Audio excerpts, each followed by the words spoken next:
98e lundi politique sur France Bleu 107.1 avec Métro News. Luc Carvounas, sénateur maire PS d'Elfortville et directeur de campagne de Claude Barthelone pour les régionales, répond aux questions de Vincent Michelon, Métro News et Noé da Silva, France Bleu 107.1. Bonjour Luc Carvounas. Bonjour. Merci d'être avec nous ce matin. L'actualité, c'est évidemment la Grèce qui ne parvient pas à trouver d'accord avec ses créanciers.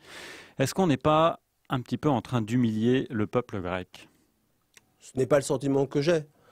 Non, je crois qu'on est aujourd'hui à une situation où, à la fois du côté des responsables européens et puis des responsables grecs, on arrive à un point de non-retour parce qu'on dialogue plus suffisamment, à mon sens. Il ne faut pas que d'un côté, Alexis Tsipras, qui a été élu sur un programme un peu démago quand même, quand on connaît la situation du pays en Grèce, et je peux vous en parler, je suis d'origine grecque, j'ai de la famille en Grèce, je sais ce que c'est que l'austérité là-bas, j'ai la fierté d'être le président du groupe d'amitié France-Grèce au Sénat, donc je rencontre beaucoup aujourd'hui de représentants de la Grèce en France. Il y a eu à un moment une forme de hiatus entre les propositions et la réalité, et on ne peut pas avoir à la fois des représentants du gouvernement de la Grèce qui soient tous droits dans leurs bottes en disant de toutes les manières on ne peut pas faire autrement, on tend le bras à l'Europe, et une Europe qui en même temps ne peut pas entendre ou regarder les efforts consentis par le peuple grec. Mais qui est responsable aujourd'hui ? Les responsables sont irresponsables. Les responsables de cette situation sont les précédents gouvernements de la Grèce. Aujourd'hui, la Grèce, c'est 40 milliards d'euros de dette. 40 milliards d'euros. Que fait-on ? Donc les Grecs sont responsables de leur situation en ayant les gouvernants grecs sont responsables de la situation d'avoir laissé filer les choses de manière irresponsable, ça c'est clair. Et proposer un référendum aujourd'hui, c'est responsable pour vous? C'est ce que fait Alexis Tsipras, le Premier ministre. Écoutez, Alexis Tsipras a arrivé jusqu'au bout de son processus, donc maintenant il veut consulter le peuple grec qu'il a élu. Il en a évidemment complètement le droit. Le peuple est souverain. Il est souverain en France, il est souverain en Grèce, mais ça me donne quand même le sentiment de botter un petit peu en touche. Voilà, quand on n'arrive plus, quand on est donc c'est irresponsable. Quand on est investi par un peuple, quand on est aujourd'hui le Premier ministre de la Grèce, on a une responsabilité. La responsabilité, c'est de ne pas quitter la table en claquant la porte. La responsabilité, c'est d'essayer dans le compromis, le dialogue et le consensus. La responsabilité, c'est de ne pas de dire, une fois qu'on est arrivé sur un point de non-retour, je consulte le peuple grec qui va me donner un chèque en blanc pour continuer mon bras de fer et tordre le bras à l'Europe. Mais il y a aussi une responsabilité à avoir du côté des gouvernants européen. Et donc, il faut que chacun fasse un bout du chemin. Ça s'appelle le dialogue. Moi, je ne veux pas voir le peuple grec demain sans pouvoir vivre dans son quotidien. Encore une fois, pour avoir de la famille là-bas, je sais ce qu'ils sont en train de vivre. Et évidemment, comme responsable politique français, je souhaite que le dialogue reprenne. Alexis Tsipras, si la Grèce sortait de l'euro donc suite à ce référendum, on peut imaginer ce scénario. Est-ce qu'on peut imaginer des effets en France, Carvounas ? Écoutez, moi je ne veux pas, au moment où on se parle, imaginer que la Grèce sorte de l'Europe. L'Europe a apporté beaucoup de choses à la Grèce comme à d'autres pays européens, et heureusement. Et donc la construction européenne doit se poursuivre avec la Grèce. Et je crois que le peuple grec, si demain il répond non, il ne répondra pas non à l'idée européenne. Il répondra simplement non à la manière dont on imagine de les voir faire encore de nouveaux efforts. Et donc je ne sais pas où on en sera dans quelques jours. Tout n'est pas fini, heureusement. C'est aussi pour cela qu'il y a des relations diplomatiques et qu'encore en ce moment, on discute. Mais demain, si la Grèce sort de la zone euro, ce sera l'Argentine puissance 10 pour la Grèce. Il faut avoir ça en tête. Et donc, et cette dette qui est aujourd'hui due par la Grèce à l'Europe de 40 milliards d'euros, ce n'est pas vrai, elle ne peut pas s'effacer comme cela. Donc l'ardoise, à un moment ou un autre, sera répercutée sur d'autres. Et ça, il faut aussi en discuter sereinement. Et cette panique, un mot sur l'Argentine qui avait fait faillite et qui a été, c'était il y a plus de 10 ans, sorti des marchés financiers, qui n'est toujours pas revenu. Exactement. Qui est toujours mis de côté. Donc, est-ce que c'est ce que l'on veut aujourd'hui pour la Grèce? Je ne le pense pas. Et cette panique bancaire avec les banques grecques fermées pour une semaine, c'est quoi les conséquences concrètement au quotidien? C'est grave, c'est extrêmement grave. Vous imaginez de ne plus pouvoir aller à votre banque pour tirer quelques euros pour continuer à vivre et puis même faire marcher tout ce qui est le commerce d'une manière générale. Donc oui, tout cela est extrêmement préoccupant. Maintenant, il ne faut pas non plus rentrer dans une forme de sinistrose. Nous n'en sommes pas là. Nous sommes encore au moment où nous nous parlons, d'abord sur la consultation d'un peuple qui n'a pas donné sa réponse. Et ensuite, nous sommes aussi sur le plan européen, sur la poursuite. En tous les cas, c'est ce que nous faisons, c'est ce que nous voulons au niveau du gouvernement français qui accompagne cela sur le moment du dialogue. Un mot, Luc Carvounas, sur l'actualité qui concerne les attentats vendredi, notamment en Tunisie, en France. Vous êtes proche de Manuel Valls. Il a parlé hier de guerre de civilisation. Il n'avait pas utilisé cette expression. Et ce sont des termes utilisés par la droite, et notamment par Nicolas Sarkozy. Comment est-ce que vous l'expliquez ? Je vous dis, et alors ? C'est quoi le problème ? Nicolas Sarkozy a utilisé les expressions certains de vos amis au Parti Non, mais moi, socialiste. ce qui me gêne, c'est que nous sommes, et je l'ai dit malheureusement au mois de janvier, quand nous avons les attentats dans ma commune, je suis le maire d'Alfortville, vous l'avez rappelé, c'était la période des vœux. Oui, nous sommes en guerre. Oui, Manuel Valls nomme les choses. Oui, et dit les choses avec beaucoup de vérité. Je vais y revenir. Il avait contesté l'expression il y a quelques semaines. Et oui, c'est une guerre qui va être malheureusement longue. Vous savez que d'ici la fin de l'année, ce seront presque 10 000 Européens qui seront partis faire le djihad. D'accord, mais sur l'expression, pourquoi avoir changé d'avis ? Est-ce qu'il a changé d'avis sur la notion de guerre ? Aujourd'hui, vous avez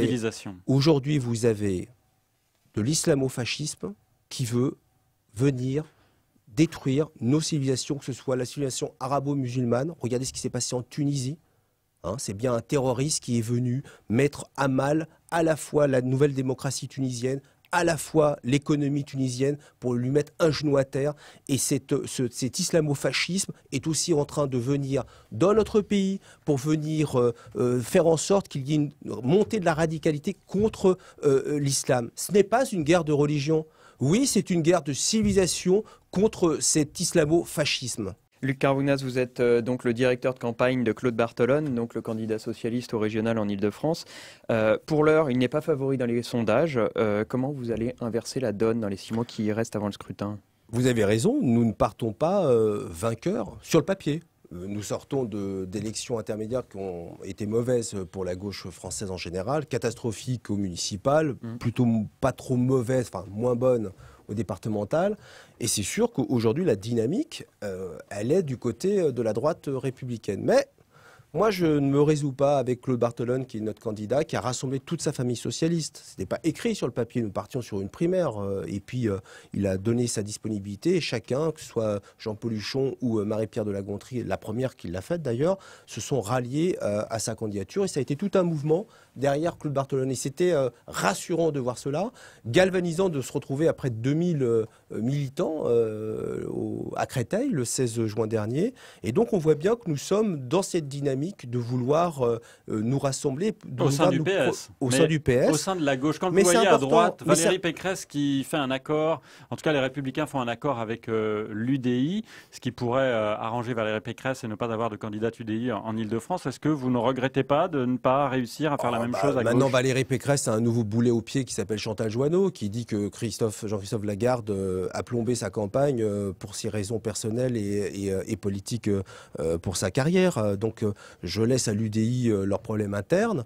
Moi, je ne veux pas d'alliances qui soient des alliances pas naturelles. Il faut qu'on soit d'accord. Avec les Verts, ça aurait été naturel. Vous co-dirigez la région. Non, mais les Verts, comme les communistes, s'ils souhaitent concourir sous leur couleur au premier tour, et alors, c'est ce qu'ils ont fait en 2010. Ça ne nous a pas empêché de nous retrouver Pierre Laurent qui s'est déclaré pour le candidat second tour. Oui, j'ai pas bien. Ça ne vous gêne pas. Moi, ce qui me gêne, c'est que Pierre Laurent, un jour dit blanc, l'autre jour dit noir. Il nous disait qu'il était pour le non-cumul des mandats et puis qu'il n'était pas candidat. Maintenant, il est à nouveau candidat et puis il aura donc un cumul des mandats. Vous voyez, ça aussi en politique, il faut faire extrêmement attention à avoir un discours de vérité parce que c'est comme cela qu'on perd en ligne les Français qui ne croient plus en nous. Donc, pour le reste, le fait que les socialistes se soient rassemblés, c'est extrêmement important parce qu'en rassemblant la famille, c'est comme ça qu'il faut rassembler la gauche au deuxième tour. Donc, aujourd'hui, j'aurais préféré évidemment que nous soyons tous ensemble, c'est pas le cas. Mais nous avons démontré au municipal et au départemental que quand nous n'étions pas ensemble, il n'y avait aucun état d'âme entre nous pour nous rassembler au deuxième tour et essayer de gagner nos villes et nos départements, ce que nous avons modestement démontré en Val-de-Marne. Alors Claude Barthelone va dévoiler son programme à l'automne, si j'ai bien compris. Il a déjà dit que ce serait un programme social, écologique. Est-ce que vous pouvez nous détailler un peu Non. ce nouveau terme? Social et écologique, tout le monde en parle beaucoup en ce moment. Donc, et d'ailleurs, ce sont des expressions qui essaient d'être préemptées parfois par nos amis écologistes, d'autres fois par le parti de gauche. Mais nous sommes tous socialistes, écologistes et progressistes. Et en tous les cas, vous l'avez dit, le programme sera détaillé à la rentrée. Aujourd'hui, nous sommes dans la phase du tour du projet. Nous sommes dans la phase d'être pour les 2 mois à venir, juillet et août, sur le terrain, en Île-de-France. C'est pas un peu tard l'automne? Inutile de faire des immersions comme Valérie Pécresse qui s'improvise ici ou là. Non, c'est pas trop tard. Nous ne sommes pas non plus les challengers. Nous sommes en responsabilité depuis 17 ans et nous sommes fiers de notre bilan. Là où Valérie Pécresse essaierait de nous laisser entendre que nous devons le porter comme une croix. Luc Carvounas, quand même, Valérie Pécresse propose par exemple de faire sauter le plus gros bouchon d'Île-de-France sur la 4 à 86. Nicolas Dupont-Aignan défend les automobilistes et les usagers des transports en commun. Le Front National va également s'engager dans cette thématique. C'est quand même le gros point noir du bilan socialiste, cette question des transports. Comment allez-vous réagir? Est-ce que vous voulez que je vous parle des transports quand nous les avons découverts dans l'état où ils étaient, quand nous sommes arrivés aux affaires? Vous savez, construire des lignes de transport, les moderniser, ça prend du temps. Et en 17 ans, on n'a pas à rougir de tout ce qui a été fait. Moi, d'ailleurs, mes administrés à Alfortville ont constaté les efforts consentis sur la ligne RER-D. Donc tout cela, avoir la politique telle que l'a fait Valérie Pécresse, vous savez, elle me fait beaucoup penser quand nos opposants dans les élections municipales nous disent « Ah, monsieur le maire, votre ville est sale ». Parce que quand on n'a rien à dire, on va sur les choses faciles. Donc Valérie Pécresse, là, elle est en train de nous dire « Ah, les transports, il n'y a rien qui va ». Sauf que c'est grâce à la région Île-de-France, entre autres, que nous aurons les investissements de transport à venir, avec le plan de déplacement qui est important et les 30 milliards qui vont être consacrés. On peut toujours faire plus, mais nous avons fait beaucoup de choses et nous allons le dire et nous allons en être fiers pour le rappeler. Dernière question. Plus personnel, vous n'êtes pas obligé de répondre, mais c'est sorti dans la presse, votre mariage avec un homme. Vous confirmez? Ben oui. Et vous avez lu que vous seriez le premier parlementaire. Oui, bah écoutez, moi, je l'ai lu. Bah, si c'est écrit, ça doit être vrai, mais sincèrement, je n'ai pas regardé cela. Moi, je suis très heureux. Ça fait 4 ans que je suis pacsé. Je pensais que cela me serait toujours refusé. Grâce à François Hollande et son élection en 2012, la loi m'autorise à me marier. Et donc, dans 2 semaines, je me marierai effectivement avec mon compagnon. Et si je suis le premier parlementaire, bah, il en faut toujours un premier, mais j'espère surtout que je ne serai pas le dernier. Exactement. Un mot d'un article du journal Tétu qui dressait, qui parlait de vous, de votre mariage, et qui dressait ensuite une liste des parlementaires homosexuels. Est-ce que cela vous choque? Venant de Tétu, c'est un peu normal. Après, écoutez, moi, j'en fais pas un étendard. J'ai mené toute ma vie politique jusqu'à présent. J'ai 44 ans, sans jamais fait étaler quoi que ce soit de ma vie privée. Après, je n'ai jamais rien caché non plus. À Alfortville, chacun sait quel homme politique je suis, les valeurs que je porte, et en même temps, quel homme je suis dans la vie privée. On ne peut pas, quand on fait de la politique, aller demander qu'on vous fasse confiance en cachant des choses. Ou alors, on est le pléonasme de soi-même, et ça, je ne veux pas en faire partie. Eh bien, au nom de tout France Bleu, de tout Métro News et tous nos auditeurs, on vous souhaite beaucoup de bonheur pour ce 11 juillet. On remercie également Vincent Michelon de Métro News, puisque c'était la dernière ce matin. Mais on espère se revoir très très vite. Merci. Bonne journée.